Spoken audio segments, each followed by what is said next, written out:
Hey everybody, Dustin DePirac here. We're doing a collaboration Scoop Talk / overtime today with Mr. Extra Zach innings, Osterman. dare I call it. Extra innings. Whoa, there you go. Good point. Well, it doesn't really, overtime doesn't really work. It fit fair. It's not a thing in baseball. But anyway, we're collaborating and talking baseball today. Today was open practice day. Tomorrow is the first NCAA tournament game ever to be played in Bloomington, Indiana. It is being played at New Bart Kauffman Field. We are in the press box. In case you were wondering what this looks like, this is it. Behind us, it's really really nice. But anyway, Indiana obviously comes in the number one seed as the host. They're more or less effectively not necessarily designated, but basically the number 10 overall seed in this tournament by just about all accounts. And got a lot of reason to believe that they can go really, really far in this tournament. But it starts with the regional. They play Valparaiso tomorrow at 7 o'clock. Austin Peay's the 2 seed in this one, Florida the 3. Just to start, Zach, I mean, what did you see today? And we've been covering this team obviously for a long time. What are you expecting from these guys just going in? Well, I think, and I remarked this a little while ago, I think the thing that really stood out most to me today, Valpo seems confident. And I mean, everybody's going to have some measure of confidence in themselves in this scenario. Obviously, I'm not disputing that. But there was really kind of a looseness and a feeling for them like we feel. I mean, I almost got a feeling listening to them talk in their post batting practice press conference, like they feel like they've got a pretty good formula for this weekend. Like if they can just kind of do these things that they're comfortable doing, that they don't think, will be not necessarily that hard, but things they think they are perfectly capable of doing. Right. In different facets of the game, then they'll have a shot at winning one, maybe even a couple games, maybe getting to at least putting pressure on one of the better teams here, whether it's obviously Indiana, the number one seed, Austin Peay, kind of maybe the dark horse pick, and then Florida, which comes from the SEC. Obviously, it's been an up and down year for them, but they've still got kind of the name recognition there. Of course. That's the thing. Series last year. Yeah, that's the thing that really kind of jumped out or surprised me. I mean, there was not much deference. They weren't really cocky, and they weren't calling anyone out. There was no disrespect, but there also wasn't a lot of deference in sort of their message, I guess, about this weekend. Yeah, I mean, they deferred at least to say, we know how good Indiana is. I mean, Tracy Woodson pointed out that he's Valpo's coach. He recruited Sam Travis. He said he knew he couldn't get him. He said he recruited Dustin he did recruit Dustin DeMuth, who was a Laporte kid, so it's like right in that area. Had seen Sam Travis, but was fully aware that he could not recruit Sam Travis. But one thing that he pointed out that I thought was really, I think, the most... maybe, I don't know if defiant is the word, but thing he said was that, you look at Valparaiso's numbers and it's very much small ball numbers. I mean, they hit, I think, 277 as a team. Don't hit a lot of home runs. 8 home runs, total. I think 8 home runs as a team. So you think, okay, well, you must be a bunt and steal and move it around type of team. And they're like, well, you got to realize we have to manufacture runs because where we play, the wind is blowing in all the time off of Lake Michigan. He says just where that ballpark is located is normally they're playing against the wind, and ordinarily at Bart Kauffman Field, just like at Sembauer, Indiana is playing with the wind, is hitting into the wind, hitting with the wind blowing out. And they said, what, if we played here, we'd hit as many home runs as they do, and Indiana has almost 6 times as many home runs as Valparaiso does. So that was I thought a pretty bold statement, but just saying, look, like, your park works for it, doesn't work for ours, but that doesn't mean we can't hit with you. And so more or less there was a lot of... Well, it was... Yeah. I think it was more just kind of this idea, and some of this is probably coaching strategy, but it's this idea of trying to close the gap between the two of them, to try and pick and choose your spots to say...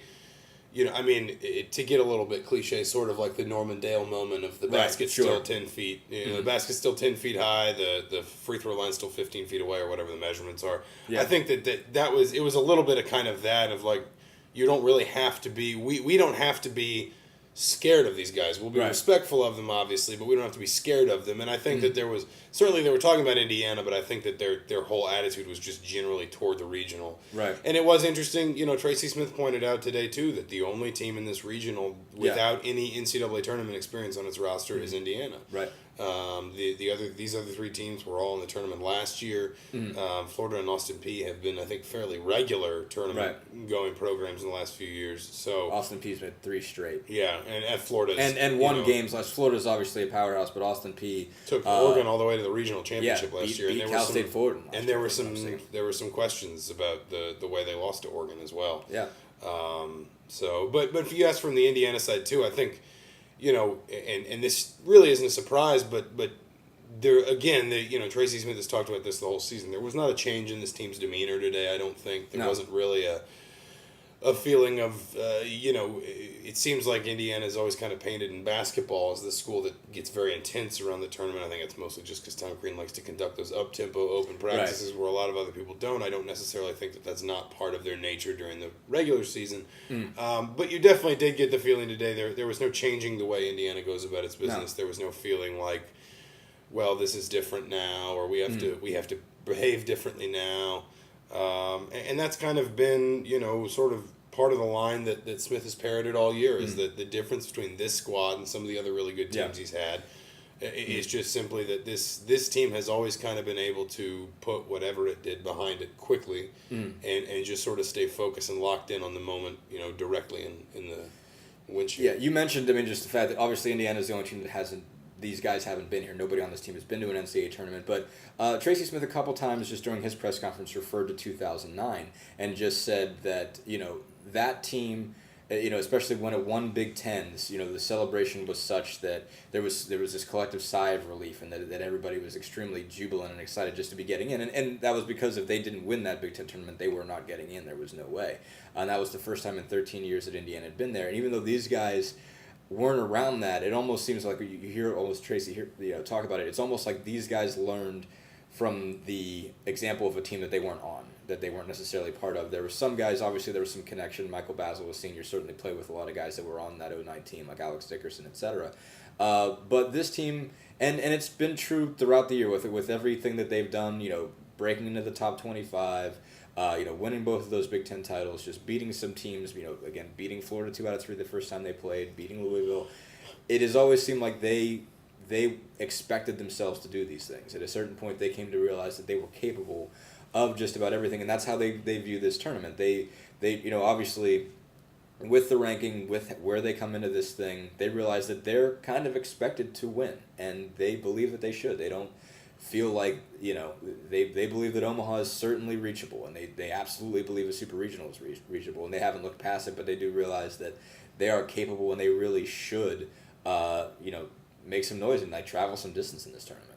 I think, well, and if you're talking about differences between 09 and this team, I don't remember exactly where 09 was picked, where that team was picked to finish in the Big Ten standings preseason. This team was expected I think to it win. was first or second. And that was a very good team. I mean, that was a team with a settled weekend rotation, with an obvious closer, some pitching depth. It had recognized stars, if you will, and Kip Schutz and Evan Crawford and Josh Fagley. Obviously added Dickerson, who was a freshman. Blake Monar was a freshman. He was a weekend starter. But that team, I don't want to say it didn't handle expectations well, but there were expectations there at the beginning of the season, and that team spent a lot of time sort of trying to figure out how to play up to them.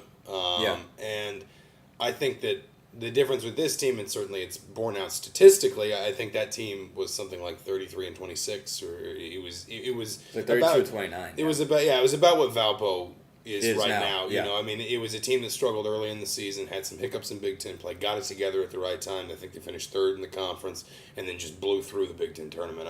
Those games were all blowout wins. But this team never had a problem playing with expectation. Yeah. And I don't, I covered that 09 team, and I covered even more extensively the year before that, 08, when they played all the way to the Big Ten semifinals, after basically going on an absolute heater to play themselves into the Big Ten tournament at all. One of the big differences I would say between that team and this team, I'm not calling that team weak-willed or anything like that. This team has always been comfortable expecting things of itself. Yeah. I think that team struggled at times with the expectations of others. I think this team that's never really been a resonating factor with this team, because this team, there's a list of goals outside the locker room. One of them's to win the Big Ten tournament. One of them's to win the Big Ten outright. One of them's to make it to Omaha. One of them's to host a regional. One is to take 2 or 3 from Louisville. One was be in the top 25. 2 or 3 from Florida. Yeah, this team has always been comfortable putting expectation on itself, and I think that has made a difference when you compare it to 2008, 2009, just that kind of. I know people want to compare it to that group because there were so many good players to come out of that sort of 2 or 3 years. Yeah. The leadership and just kind of the composure of this group has never made. They've never had a bad run. I mean, there's never been a moment where you felt... The three-game series in Michigan State, but really a big part of that was because Kyle Schwarber was. And they lost all 3 games in walk-offs. Walk-off losses, yeah. There was cause for concern when that happened, but they immediately rebound, basically. They immediately rebound from 3 really tough losses and play out the season the way they did. It's borne out statistically, and it's cliche to say, but I think that's the difference. Yeah.